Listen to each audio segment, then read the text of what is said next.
Welcome back everyone. Welcome to civil services study. UPPCS की series में जो next test है उस पर आ जाइए।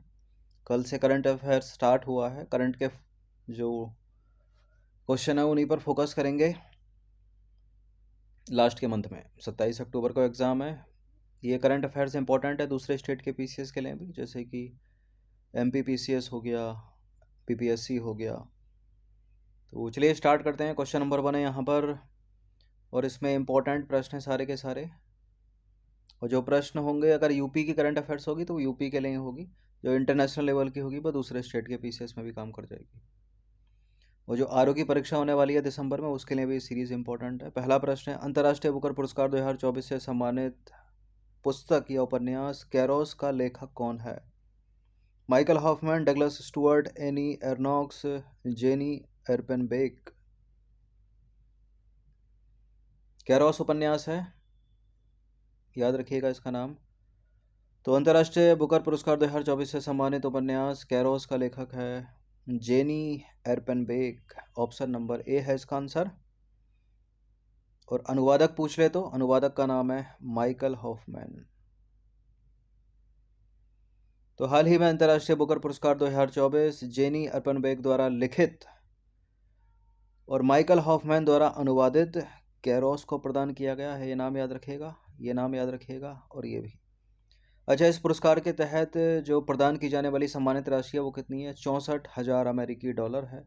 ये जो राशि है वो लेखक और अनुवादक के बीच समान रूप से साझा की जाती है। क्वेश्चन नंबर 2 पर आ जाइए। वर्ष 2024 तक विश्व का कौन सा देश कार्बन डाइऑक्साइड के उत्सर्जन में प्रथम स्थान पर है? CO2 के एमिशन में वर्ल्ड में फर्स्ट कौन है? 2023 में भी चीन था और 24 में भी चीन है। ठीक है, सी है इसका आंसर। दूसरा पूछ ले तो संयुक्त राज्य अमेरिका दूसरे पर है, और भारत का कौन सा स्थान है? भारत जो है वो तीसरे स्थान पर है। चौथा है रूस।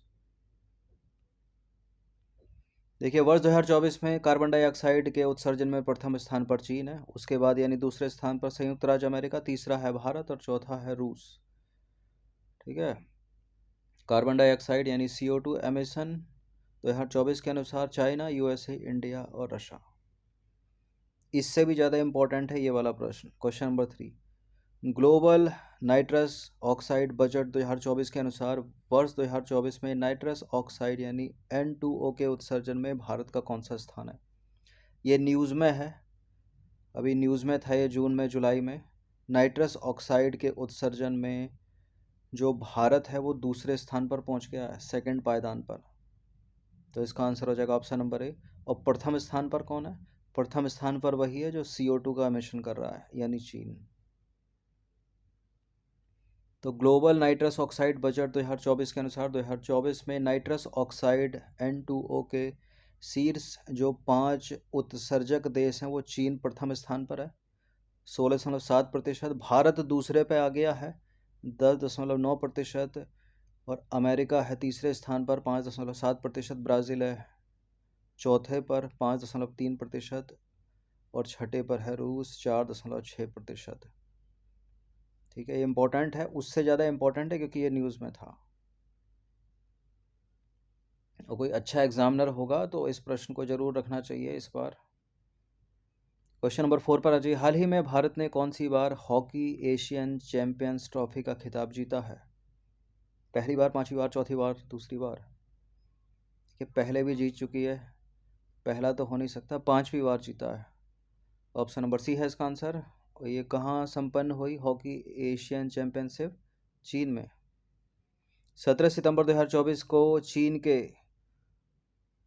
के हुलुन बुइर शहर में मॉकी हॉकी ट्रेनिंग बेस में खेले गए फाइनल में भारतीय हॉकी टीम ने चीन के खिलाफ 1-0 की जीत दर्ज करके पांचवी बार एशियन चैंपियंस ट्रॉफी का खिताब अपने नाम किया है हॉकी में।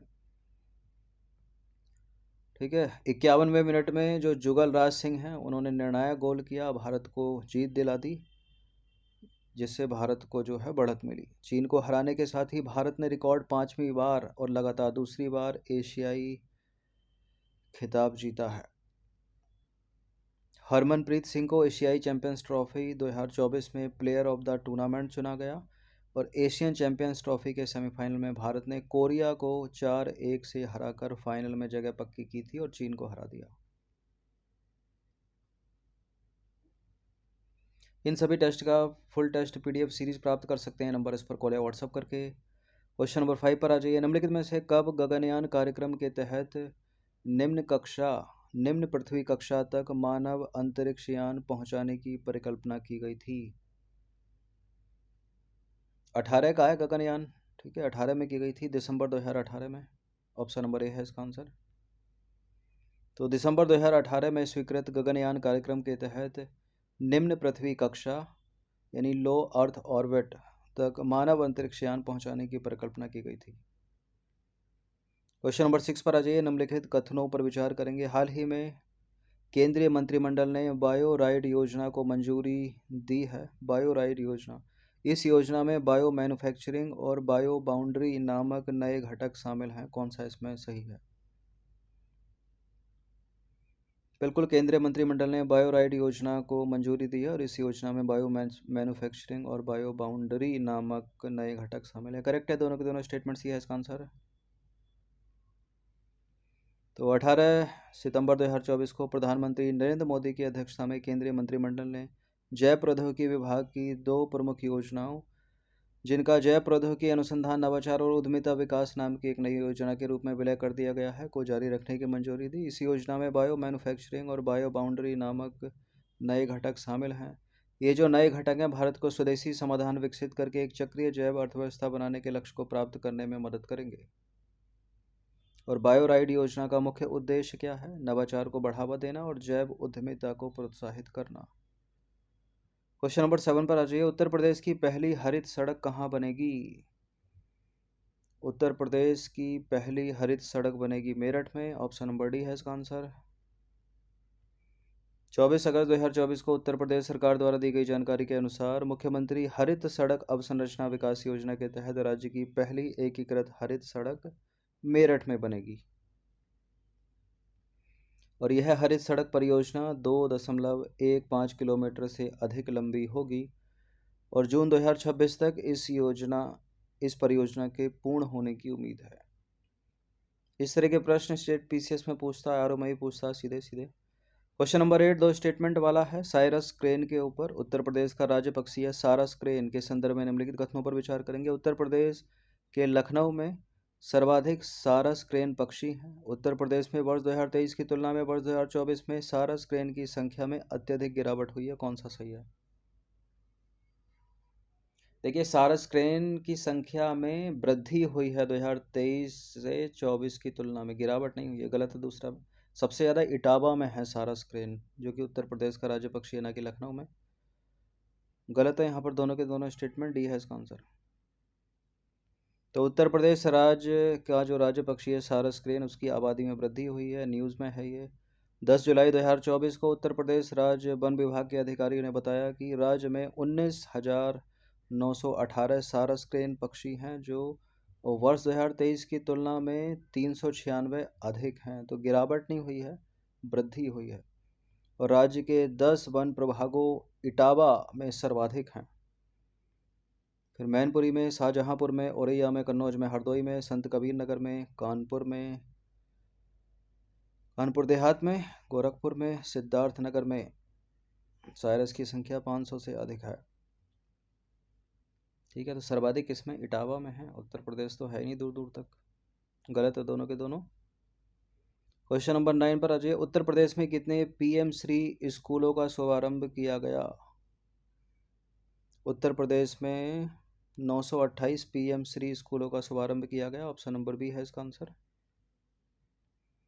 4 जनवरी 2024 को केंद्रीय शिक्षा तथा कौशल विकास एवं उद्यमिता मंत्री धर्मेंद्र प्रधान ने उत्तर प्रदेश के मुख्यमंत्री योगी आदित्यनाथ के साथ उत्तर प्रदेश में 928 पीएम श्री स्कूलों का शुभारंभ किया।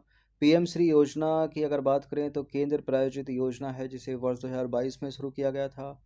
और इस योजना के माध्यम से 5 वर्षों में पूरे भारत में 14,500 स्कूलों को अपग्रेड किया जाएगा और नई शिक्षा नीति से जोड़ा जाएगा। क्वेश्चन नंबर 10 पर आ जाइए। अंतर्देशीय मत्स्य पालन में कौन सा राज्य प्रथम स्थान पर है? अंतर्देशीय मत्स्य पालन में कौन सा राज्य प्रथम स्थान पर है भारत में? Uttar Pradesh. Uttar Pradesh, option number B. तो अंतर्देशीय मत्स्य पालन में उत्तर प्रदेश है प्रथम स्थान पर। उत्तर प्रदेश ने अंतर्देशीय मत्स्य पालन मैदानी क्षेत्र में पूरे देश में प्रथम स्थान प्राप्त किया है। विश्व मत्स्य पालन दिवस के अवसर पर मत्स्य पालन पशुपालन एवं डेयरी मंत्रालय की ओर से राज्यों की रेटिंग जारी की गई। इंपॉर्टेंट प्रश्न है। क्वेश्चन नंबर 11 पर आ जाइए। उत्तर प्रदेश को दुग्ध विकास और दुग्ध उत्पादन के क्षेत्र में अग्रणी राज्य बनाने के लिए शुरू की गई नंद बाबा दुग्ध मिशन योजना की लागत राशि कितनी है? कितनी है? 1000 करोड़ रुपए। ऑप्शन नंबर डी है इसका आंसर। तो उत्तर प्रदेश को दुग्ध विकास और दुग्ध उत्पादन के क्षेत्र में अग्रणी राज्य बनाने के लिए राज्य सरकार ने 6 जून 2024 को 1000 करोड़ रुपए की लागत से नंद बाबा दुग्ध मिशन योजना शुरू की है। इस तरह के प्रश्न पूछ लेता है, साल भर की करंट अफेयर्स आनी है।